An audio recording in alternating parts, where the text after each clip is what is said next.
प्रिय विद्यार्थियों, सप्रेम नमस्कार। आज हम गद्य खंड का पहला पाठ है प्रेमचंद, इसके विषय में जानकारी करेंगे। प्रेमचंद एक बहुत ही अच्छे महान लेखक थे। इनका जन्म 1880 में बनारस के पास लम्ही नामक गांव में हुआ था।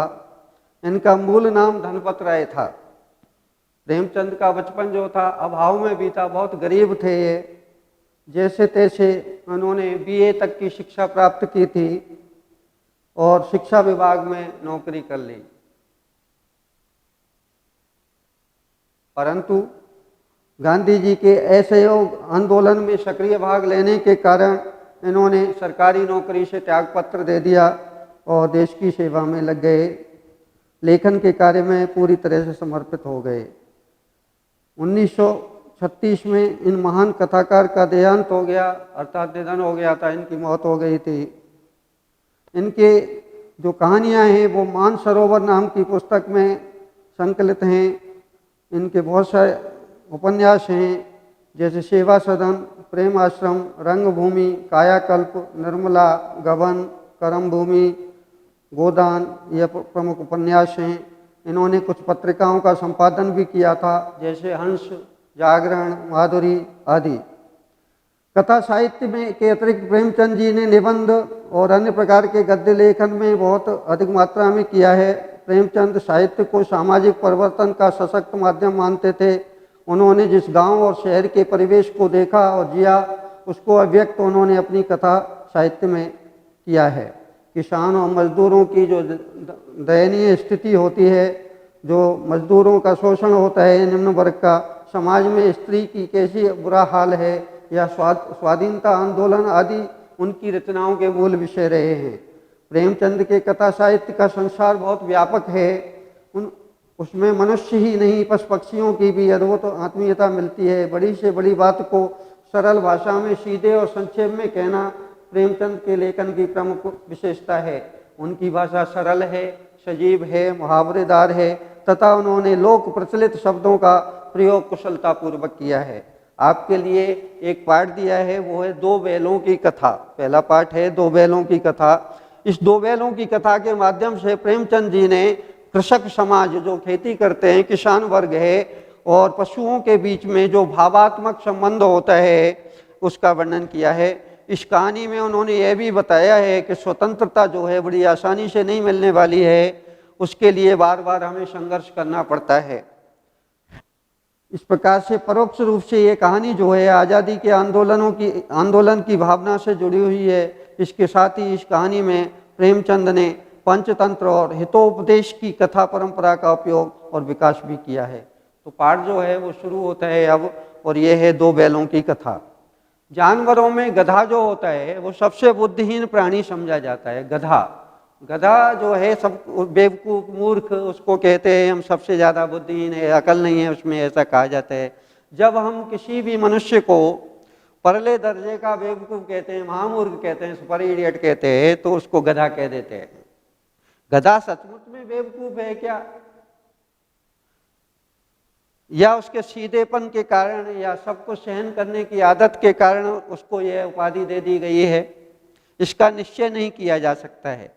गाय भी बड़ी सीधी होती है लेकिन सींग मार देती है कभी कभी, और ब्याही हुई जब वो बछड़े को जन्म देती है उस समय अगर उसको छेड़ दिया जाए तो अचानक ही वो शेरनी का रूप धारण कर लेती है। गाय के बच्चे को अगर आप छेड़ेंगे जाकर के तो वो शेरनी के समान आप पर झपटेगी। कुत्ता भी बड़ा गरीब जानवर होता है, आपको देखते ही पूंछ हिलाएगा रोटी के लिए, लेकिन कभी कभी उसे भी क्रोध आ जाता है, वह काट लेता है आकर के। किंतु गधे को कभी क्रोध करते हुए नहीं देखा। गधा जो है सीधा साधा यूं ही खड़ा रहता है, कभी क्रोध नहीं करता है। जितना चाहो गरीब को मार लो, कितनी पिटाई करो उसकी, चाहे कितना ही काम करवा लो, चाहे कितनी खराब सड़ी हुई घास उसके आगे डाल दो, उसके चेहरे पर असंतोष की छाया कभी दिखाई नहीं देती। जैसा दे दोगे वही खा लेगा वो। वैशाख के महीने में, जो ज्येष्ठ के मतलब जो हिंदी माह होते हैं, होली के पश्चात 2 महीने चैत्र वैशाख के महीने में एक आध बार वो कुलेल कर लेता है, थोड़ा बहुत आनंद कर लेता है, लेकिन हमने उसको कभी खुश होते हुए नहीं देखा है। उसके चेहरे पर एक दुख की स्थायी रूप से छाया रहती है, दुख छाया रहता है उसके चेहरे पर। सुख दुख हानि लाभ किसी भी दशा में उसे बदलते हुए नहीं देखा। उसकी आकृति, उसकी जो मुखाकृति है एक जैसी रहती है, चाहे जैसे सुख के समय हम लोग ज़्यादा खुश हो जाते हैं, दुख के समय दुखी हो जाते हैं, ऐसा गधा नहीं करता है। उसकी स्थिति जो है हर समय एक जैसी ही रहती है। ऋषियों मुनियों के जितने भी गुण हैं वे उसमें बहुत ही अधिक मात्रा में पाए जाते हैं, परंतु आदमी उसे बेवकूफ़ कहते हैं। अच्छे गुणों का इतना अनादर कहीं देखा है क्या? क्या सीधापन संसार के लिए सही नहीं है? ज़्यादा सीधा होना क्या उचित नहीं है?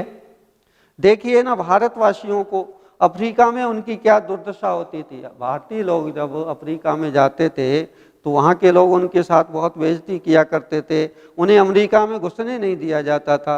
वह बेचारे क्या थे, सीधे साधे थे, शराब नहीं पीते थे, बुरे समय के लिए कुछ पैसे बचा कर रखते थे, जी तोड़ कर मेहनत करते, कठिन परिश्रम करते थे, किसी से लड़ाई झगड़ा भी नहीं किया करते थे, चार बातें सुनकर भी चुप रह जाते थे, फिर भी उन्हें बदनाम किया गया। कहा जाता है कि वे जीवन के आदर्श को नीचा करते हैं, अर्थात सही ढंग से जीना नहीं आता है उनको। अगर वे भी ईंट का जवाब पत्थर से देते तो शायद उनको सभ्य कहा जाता, पढ़ा लिखा कहा जाता। जापान की मिसाल देख लीजिए, जापान एक छोटा सा देश है, लेकिन उसने एक युद्ध में ही संसार की सभ्य जातियों में उसकी गणना होने लग जाती है। अब गधे का एक छोटा भाई भी होता है, उससे थोड़ा सा कम गधा होता है या कम बेवकूफ़ होता है, उसको वह है बैल। जिस अर्थ में हम गधे का प्रयोग करते हैं उसी से मिलते जुलते अर्थ में बैल का भी प्रयोग करते हैं। उसको बछिया का ताऊ भी कह दिया जाता है, मूर्ख होना बछिया का ताऊ होना, ऐसा मुहावरा है। कुछ लोग बैल को शायद बेवकूफ़ों में सबसे श्रेष्ठ मानते हैं, कुछ लोग कहते हैं बैल ज़्यादा मूर्ख होता है, कुछ लोग कहते हैं गधा ज़्यादा मूर्ख होता है, मगर हमारा विचार ऐसा नहीं है। बैल जो है कभी कभी मारता भी है, कई अड़ियल बैल भी होते हैं और भी कई रीतियों से वो अपना असंतोष प्रकट कर देते हैं, लेकिन गधा जो है वो कभी भी अपना असंतोष प्रकट नहीं करता है, इसलिए गधे से स्थान उसका नीचा होता है बैल का।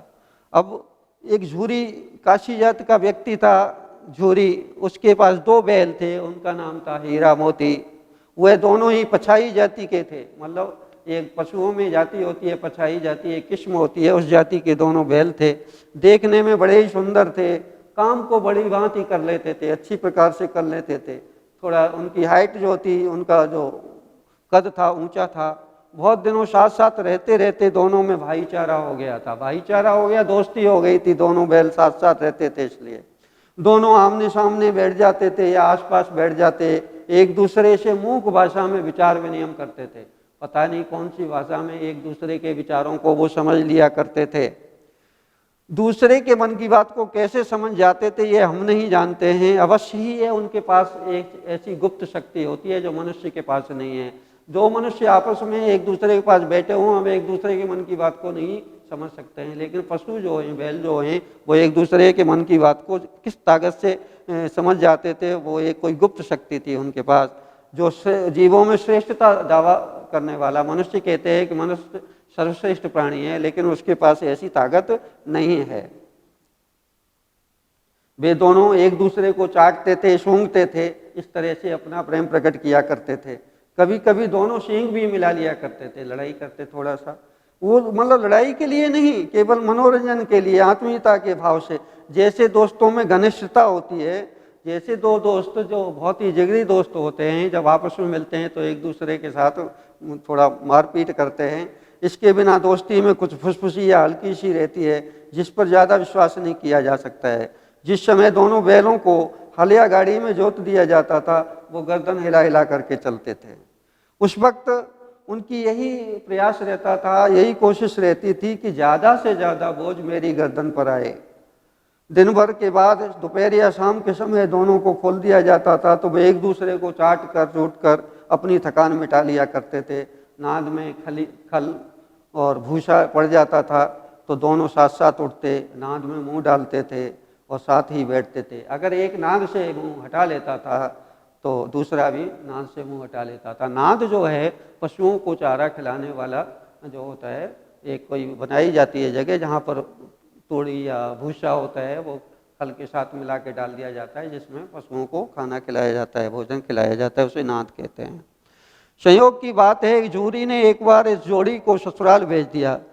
झूरी ने अपनी ससुराल इस बैलों की जोड़ी को भेज दिया। बैलों को क्या मालूम था वो क्यों भेजे जा रहे हैं। बैलों ने सोचा कि शायद मालिक ने हमको बेच दिया किसी और के पास। अपना यूं बेचा जाना उनको अच्छा नहीं लगा या बुरा लगा, कौन जाने, परंतु झूरी का जो साला था गया, उसको घर तक इस जोड़ी को ले जाने में दांतों पसीना आ गया, अर्थात बहुत मेहनत करनी पड़ी, क्योंकि वह पीछे से हाँकता तो दोनों इधर उधर भागते, दाएं बाएं भाग जाते थे। वो रस्सी पकड़कर आगे खींचता तो दोनों पीछे की ओर जोर लगाते थे, अर्थात वो वहाँ से जाना नहीं चाहते थे। मारता तो दोनों सींग नीचे करके हुंकारते थे, उसे डराते थे। अगर ईश्वर ने उन्हें वाणी दी हुई होती तो वो झूरी से पूछते, तुम हम गरीबों को क्यों निकाल रहे हो घर से? हमने तो तुम्हारी सेवा करने में कोई कमी नहीं छोड़ी थी। अगर इतनी मेहनत से काम नहीं चलता था, हमसे थोड़ा बहुत काम और ले लेते। हमें तो तुम्हारी सेवा करने में मर जाना कबूल था। हमने कभी दाने चारे की भी शिकायत नहीं की, जैसा आपने डाल दिया खाने को वो खाया था। तुमने जो कुछ भी खिलाया हुआ सिर झुका कर खा लिया, फिर तुमने हमें इस जालिम के हाथ क्यों भेज दिया है? शाम के समय दोनों बैल अपने नए स्थान पर पहुंचे थे। दिन भर के भूखे थे, लेकिन जब नाद में लगाए गए तो एक ने भी मुंह नहीं डाला उसमें। दिल भारी हो रहा था। जिसे अपना घर समझ रखा था, आज वो उनसे छूट गया था। ये नया घर, नया गांव, नए आदमी उन्हें बेगाने अपरिचित से लग रहे थे, पता नहीं कौन थे। दोनों ने अपनी मूक भाषा में सलाह की, एक दूसरे को तो कनकियों से देखा और वहीं लेट गए। जब गांव के सभी लोग सो गए तब दोनों ने जोर लगा करके रस्सी तोड़ ली और घर की तरफ भागे। रस्सी बहुत मजबूत थी, अनुमान नहीं होता था कि कोई भी बैल उसे तोड़ सकेगा, पर इस समय इन दोनों में दुगनी ताकत आ गई थी। एक एक झटके में इन्होंने रस्सियां तोड़ दी थी और अपने मालिक के घर की ओर भागे थे। झूरी प्रातःकाल सोकर उठा तो उसने देखा कि उसके दोनों बैल वहाँ नाद पर खड़े हैं, या जहाँ पर उन्हें चारा दिया जाता था वहाँ पर खड़े हुए हैं। दोनों की गर्दनों में आधा आधा गराव लटक रहा था। कुछ फूलों जैसी रचनाएं उनकी रस्सियों से बांध दी जाती है उनके गले में, वो तोड़कर भागे आए थे, वो लटक रहे थे। घुटने तक पांव जो कीचड़ में सने हुए थे, दौड़कर आए थे वहाँ से, तो उनके पैर जो थे कीचड़ से भरे हुए थे। और दोनों की आंखों में विद्रोह में स्नेह झलक रहा था। मालिक को देखकर प्यार भी था, लेकिन वो विद्रोह भी कर रहे थे कि आपने हमको क्यों बेच दिया था। झूरी बैलों को देखकर स्नेह से गदगद हो गया, बहुत खुश हुआ, दौड़कर उन्हें गले लगा लिया, उनसे प्रेम से चिपटने लगा और उनका चुम्बन करने लगा। ये दृश्य बहुत ही सुंदर लग रहा था। घर और गांव के लड़के जमा हो गए और तालियां बजा बजा कर उनका स्वागत करने लगे। गांव के इतिहास में ये घटना बहुत ही अद्भुत थी और बहुत महत्वपूर्ण थी।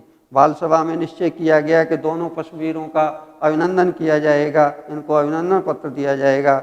कोई अपने घर से रोटियां लाया, कोई गुड़ लाया, कोई चोकर लाया, कोई भूसी लाया। ये खाने के लिए उनको दोनों बैलों को दिया गया। एक बालक ने कहा, ऐसे बैल किसी के पास नहीं होंगे। दूसरे ने समर्थन किया, कितनी दूर से दोनों अकेले चले आए हैं। तीसरा बोला, ये बैल नहीं है, उस जन्म के आदमी हैं, अर्थात इतनी अकल है कि एक बार रास्ता देख लिया, उसी रास्ते पे वापस आ गए। इसका जो है प्रतिवाद करने का किसी को साहस नहीं था, विरोध करने का किसी को साहस नहीं था। झूरी की स्त्री ने बैलों को दरवाजे पे खड़ा देखा तो जल उठी और बोली, कितने बोली, कैसे नमक हराम है ये बैल, एक दिन भी वहाँ पर काम नहीं किया गया इनसे, और भाग के खड़े हुए। झूरी अपने बैलों पर यह आक्षेप नहीं सुन सका और बोला, नमक हराम क्यों है? चारा दाना नहीं दिया होगा और तो वो क्या करते? स्त्री ने बड़े रौब से कहा, बस तुम ही तो हो जो बैलों को खिलाना जानते हो, और सभी लोग तो पानी पिला पिला करके रखते हैं। स्त्री ने रौब के साथ कहा। झूरी ने चिढ़ाया, चारा मिलता तो वहाँ से भागते क्यों? स्त्री चिढ़ गई, भागे इसलिए हैं कि वे लोग तुम जैसे बुद्धुओं की तरह बैलों को सहलाते नहीं हैं, खिलाते नहीं हैं, रगड़ कर जोतते हैं। वे दोनों ठहरे कामचोर भाग निकले। अब देखूं कहाँ से इनको खल और खाने को मिलेगा। सूखे भूसे के अलावा इनको कुछ भी खाने को नहीं दूंगी, चाहे खाएं या मर जाएं। वही हुआ। मजदूर को अच्छी तरह से हुक्म दे दिया गया कि बैलों को खाली सूखा भूसा दिया जाएगा। बैलों ने नाद में मुंह डाला तो फीका फीका सा लगा, कोई चिकनाहट नहीं थी, न कोई रस था खाने में। क्या खाएं? आशा भरी नज़रों से द्वार की ओर देख रहे कि कोई आकर थोड़ा सा दाना मिला दे। झूरी ने मजदूरों को कहा, थोड़ी सी खल क्यों नहीं मिला देता रे? अरे मालकिन मुझे मार डालेंगी साहब। अरे चुरा कर डालिया ना दादा, पीछे से तुम भी उन्हीं जैसी कहोगे। दूसरे दिन झूरी का साला फिर गया आ गया और बैलों को लेकर चल दिया। अब की उसने दोनों को गाड़ी में जोता। 2-4 बार मोती ने गाड़ी को सड़क से खाई में गिराना चाहा, परंतु हीरा ने संभाल लिया क्योंकि वह ज़्यादा सहनशील था। शाम के समय घर पहुंचकर दोनों को मोटी रस्सियों में बांधा गया और कल की शरारत का मजा चखाया गया। फिर खाने के लिए वो सूखा भूसा डाल दिया गया। अपने दोनों बैलों को खल चोनी आदि डाली गई। दोनों बैलों की ऐसी बेइज्जती कभी नहीं हुई थी। झूरी इन्हें फूल की छड़ी से भी नहीं छूता था और उसकी टिटकिट करने की आवाज़ टिटकार पर वो उड़ने लगते थे। यहाँ तो मार पड़ी है। उनका सम्मान घायल हो गया था, उसका दुख था। ले और खाने को मिला सूखा भूसा। नाद की तरफ दोनों ने आके उठाकर भी नहीं देखा, बैठे रहे, लेटे रहे। दूसरे दिन गया ने बैलों को हल में जोता, पर इन दोनों ने जैसे पैर न उठाने की कसम खा ली थी। वह मारते मारते थक गया, दोनों ने पैर भी नहीं उठाया। एक बार जब निर्दयी ने हीरा की नाक पर खूब डंडे जमाए तो मोती को गुस्सा काबू के बाहर हो गया। हल लेकर भागा। हल, रस्सी, जुआ, जोत ये सब टूट टाट गए। ये किसानों के हल जोतने के साधन होते हैं। जुआ जो बैलों के कंधे पे रखा जाता है, हल जिससे जोताई होती है, ये सब टूट टाट के वहाँ बराबर हो गए। गले में बड़ी बड़ी रस्सियाँ नहीं होती तो वो पकड़ में भी नहीं आते थे। हीरा ने मूक भाषा में कहा, भागना बेकार है। मोती ने उत्तर दिया, तुम्हारी तो इसने जान ही ले ली थी, अब की बड़ी मार पड़ेगी। अरे पढ़ने दो, बैल का जन्म लिया है तो फिर मार से कहाँ तक बचेंगे। गया 2 आदमियों के साथ दौड़ा आ रहा है, दोनों के हाथ में लाठियाँ हैं। मोती बोला, कहो तो दिखा दूँ कुछ मजा, मैं भी लाठी लेकर आ रहा है। हीरा ने समझाया, नहीं भाई खड़े हो जाओ, मुझे मारेगा तो मैं 1-2 को गिरा दूंगा। नहीं, हमारी जाति का यह धर्म नहीं है, बैल मालिक को नहीं मारते हैं। मोती दिल में ऐंठकर रह गया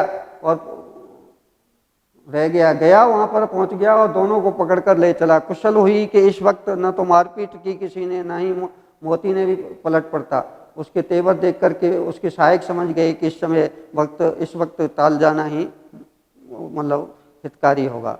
आज दोनों के सामने फिर से सूखा भूसा लाया गया। दोनों चुपचाप खड़े रहे। घर के लोग भोजन करने लगे। उस वक्त एक छोटी सी लड़की 2 रोटियां लेकर निकली और दोनों के मुंह में देकर चली गई। उस एक रोटी से इतनी इनकी भूख तो शांत क्या होती, पर दोनों के हृदय को मानो भोजन मिल गया था। उन्होंने सोचा, यहाँ भी कोई सज्जन पुरुष रहते हैं, सज्जन का वास है। लड़की भैरों की थी, उसकी माँ मर चुकी थी। सौतेली माँ जो थी उसको बहुत मारती थी, इसलिए इन बैलों से उसे इस प्रकार की आत्मीयता हो गई थी। दोनों दिन भर जोते जाते थे, डंडे खाते थे, अड़ते थे। शाम को थान पर बांध दिए जाते और रात को वही लड़की आके उन्हें 2 रोटियां खिला देती थी। प्रेम के इस प्रसाद की ये मतलब बरकत थी कि 2-2 गाल सूखा भूसा खाकर भी दोनों लोग कमज़ोर नहीं होते थे, मगर दोनों की आंखों में रोम रोम में विद्रोह भरा हुआ था। उनके प्रति वो नाराज थे। एक दिन मोती ने मूक भाषा में कहा, अब तो सहा नहीं जाता हीरा, क्या करना चाहते हो? अरे एक आध को सींग से उठाकर फेंक दूंगा, लेकिन जानते हो वह प्यारी लड़की जो हमें रोटियां खिलाती है उनकी लड़की है, जो इस घर का मालिक है। ये बेचारी अनाथ हो जाएगी तो मालिकन को फेंक दूं, वह भी तो इस लड़की को मारती है। अरे औरत जात पे सींग चलाना मना है, ये भूल जाते हो? तो तुम किसी तरह से निकलने ही नहीं देते, बताओ तुड़ाकर भाग चलें? हाँ ये स्वीकार करता हूँ, लेकिन इतनी मोटी रस्सी टूटेगी कैसे? इसका एक उपाय है, पहले रस्सी को थोड़ा सा चबा लो, फिर इस एक झटके में टूट जाती है। रात को जब बालिका रोटियां खाकर चली गई, दोनों रस्सियां चबाने लगे, पर मोटी रस्सी मुंह में नहीं आती थी। बेचारे बार बार जोर लगाकर रह जाते थे। अचानक घर का दरवाजा खुला, वही लड़की निकली। दोनों सिर झुकाकर उसका हाथ चाटने लगे। दोनों की पूंछें खड़ी हो गईं। उसने उनके माथे सहलाए और बोली, खोले देती हूँ, चुपके से भाग जाओ, नहीं तो ये लोग जो हैं आपको मार डालेंगे। आज घर में सलाह हो रही है कि इनकी नाक में नाक डाल दी जाए। उन्होंने गराव खोल दिया, पर दोनों चुपचाप खड़े थे। मोती ने अपनी भाषा में पूछा, आप चलते क्यों नहीं? हीरा ने कहा, चलें तो, लेकिन कल इस सनात पर आफत आ जाएगी, सब इसी पर संदेह करेंगे। अचानक वह लड़की चिल्लाई, दोनों फूफा वाले बैल भागे जा रहे हैं। अरे दादा दादा, दोनों बैल भागे जा रहे हैं, जल्दी दौड़ो। गया हड़बड़ाकर भीतर से निकला और बैलों को पकड़ने चला। वे दोनों भागे जा रहे थे। गया ने उनका पीछा किया, वे और भी तेज हो गए। गया ने शोर मचाया, फिर गांव के कुछ लोग आदमियों को साथ में लेकर के लौटा। दोनों मित्रों को भागने का मौका मिल गया, सीधे दौड़ते चले गए, यहाँ तक कि रास्ते का भी ज्ञान नहीं रहा। जिस परिचित रास्ते से वो लोग आए थे उसका यहाँ पता नहीं था। नए नए गांव मिलने लगे। तब दोनों ने एक खेत के किनारे खड़े होकर सोचने लगे अब क्या करना चाहिए। हीरा ने कहा, मालूम होता है रास्ता भूल गए हैं। तुम भी तो इतनी जोर से भागे थे कि रास्ता भूल गए। उसे मार गिराते तो दुनिया क्या कहती। वे अपना धर्म छोड़ दे, लेकिन हम अपना धर्म क्यों छोड़ें। दोनों भूख से व्याकुल हो रहे थे। खेत में मटर खड़ी थी, चरने लगे। रह रह कर आवाज़ पर ध्यान देते थे, कोई आ तो नहीं रहा है। जब पेट भर गया तो दोनों आज़ादी का अनुभव करने लगे, तो मस्त होकर उछलने कूदने लगे। पहले दोनों ने डकार ली, फिर सींग मिलाए और एक दूसरे को ठेलने लगे। मोती ने हीरा को कई कदम पीछे हटा दिया, यहाँ तक कि वह खाई में गिर गया।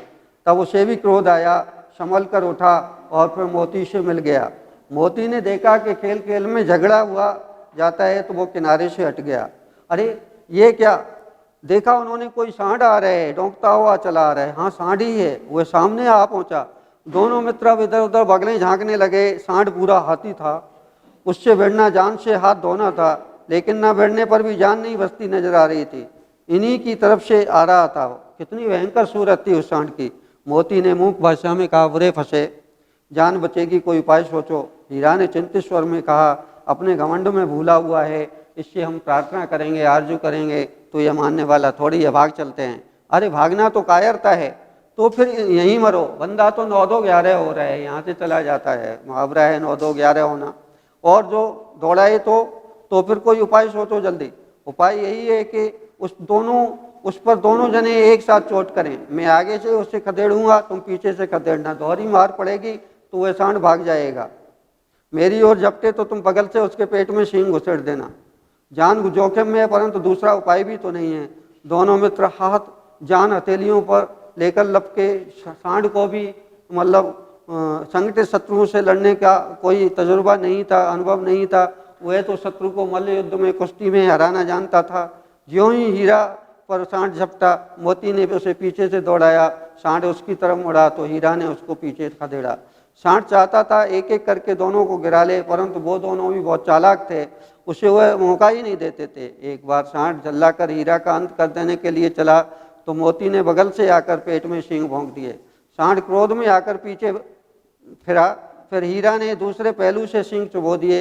आखिर बेचारा जख्मी होकर भागा और दोनों मित्रों ने दूर तक उसका पीछा किया, यहाँ तक कि सांड जो था बेहोश होकर गिर पड़ा। तब दोनों ने उसे छोड़ दिया। दोनों मित्र विजय के नशे में झूमते हुए चले जा रहे थे। मोती ने अपनी सांकेतिक भाषा में कहा, मेरा जी तो चाहता है कि बच्चे को मार डालूं। हीरा ने तिरस्कार किया, कहते गिरे हुए बैरी पर सींग चलाना उचित नहीं होता है। अरे ये सब ढोंग है, बैरी को ऐसे मारना चाहिए कि फिर वो उठ नहीं पाए। अब घर कैसे पहुंचेंगे वह सोचो, पहले कुछ खा लेते हैं तो सोचें। सामने मटर का खेत था ही, मोती उसमें घुस गया। हीरा मना करता रहा, परंतु उसने एक नहीं सुनी। अभी 2-4 ग्रास ही खाए थे कि 2 आदमी लाठियां लिए दौड़ पड़े और दोनों मित्रों को घेर लिया। हीरा तो मैण पर ही था, निकल गया। मोती सींचे हुए खेत में था, उसके पैर जो थे कीचड़ में धंस गए, वह भाग नहीं सका, उसे पकड़ लिया गया। हीरा ने देखा कि साथी संकट में है तो वो लौट पड़ा, फंसेंगे तो दोनों फंसेंगे। रखवालों ने भी उसे पकड़ लिया। प्रातःकाल दोनों मित्रों को कांजी हाउस में बंद कर दिया गया था। कांजी हाउस एक ऐसा घर होता है जहां आवारा पशुओं को बंद कर दिया जाता है। तो आज इतना ही आपको पढ़ाएंगे। अगली कालांश में पाठ बड़ा है, इसका आधा पाठ आपको पढ़ाएंगे, तो आप इसको ध्यान से पढ़ेंगे, अच्छी तरह से समझ में आएगा। जो बात समझ में नहीं आई होगी उसको आप फ़ोन करके पूछ सकते हैं। और इसके साथ में इससे पहले जो मैंने आपके लिए पढ़ाया था दशकान, उसके प्रश्नोत्तर भी आपके लिए भेज दूंगा। उसको आप अपनी मुख्य उत्तर पुस्तिका में कर लेंगे सफाई से। धन्यवाद।